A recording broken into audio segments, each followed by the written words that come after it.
Digital accounts are everywhere in today's online world, and almost every service needs one. A digital account is a profile or identity that a user creates to get more information and interact with others online. Common types of digital accounts include Microsoft accounts and Gmail accounts. These main accounts are often used to create or sign up for other accounts on different websites. For example, to make an account on Reddit, you might need to link it to your Gmail account. Digital accounts can store a lot of personal information, like banking details. A password is always needed to keep these accounts safe. Since your main browser account is often linked to many other accounts you've created, a security breach can be very worrying. If your main account gets hacked, all the linked accounts might be at risk. What is hacking? Hacking is a term used to describe compromising digital devices, databases, and networks through unauthorized access to an account or computer system. Hacking is not always an immoral act. In fact, it's a certain skill set required for some jobs. For example, working for the FBI and tracking down cyber criminals.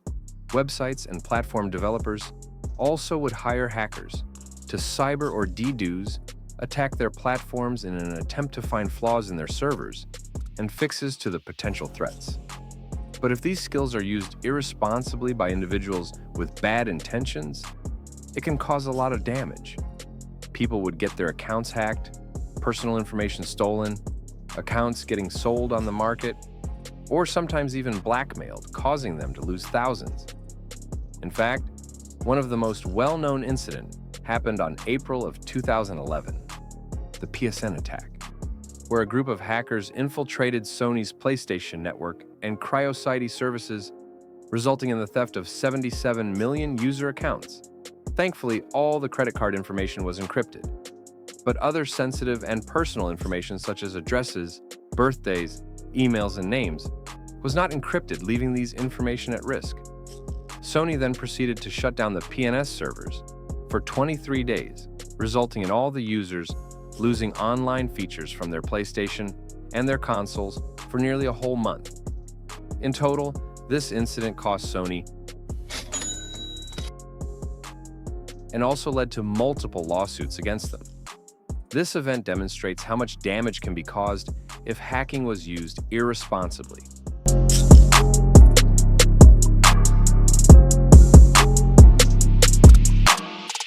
After all that has been said, how does hacking actually work? The most common type of hacking is using malware. There are multiple types of malwares: virus, ransomware, scareware, worms, spywares, trojans, and adware. Now, a lot of people just call every kind of malware a virus. Now, that is not true. There are a lot of differences between the different types of malwares. A virus is a program that is designed to perform the malicious action to the victim's computer. It usually comes in as a file or a .exe program. Once you open or run the file, it will gain control over your electronic devices. A famous example would be the MyDoom virus. A ransomware attack will lock and encrypt the victim's data, so the victim will not be able to access the programs on their device, rendering them useless. The hacker usually blackmails the victim to pay them money so they will unlock the device. A famous example would be the WannaCry virus. A scareware attack is a tactic that scares the victim into a spoofed website so they can download malware. This is a little hard to explain, so I'll give an example. A pop-up happens on the victim's screen saying that his computer has been infected with a virus.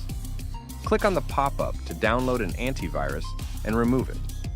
Once the victim clicks onto the pop-up and goes into a spoofed website and downloads the supposed antivirus, which is actually a virus, then the victim's device will actually get infected. In this case, the scareware is not the virus the victim downloaded, but the pop-up ad. A few commonly used fake software names are Advances Cleaner, System Defender, and Ultimate Cleaner. A worm is a program that can constantly duplicate itself to spread it from one device to another. Hackers use worms to get access into thousands of devices and use all these devices to launch DDoS attacks. A famous example is the bagel worm virus. A spyware is a software that enables the hacker to, as the name suggests, spy on the victim's computer and steal the personal data from the computer. A famous example of a spyware would be keyloggers. A Trojan is basically any other malware mentioned in this video, but it is deeply hidden in a legitimate file. It is insanely hard to detect, even for a full scan, in other words, a fileless malware. A famous example for Trojans is CryptoLocker. An adware is a type of malware that displays all kinds of unwanted pop-ups, hence the name adware. An example of this is the Goose virus that constantly pulls up random images and then proceeds to eat your cursor.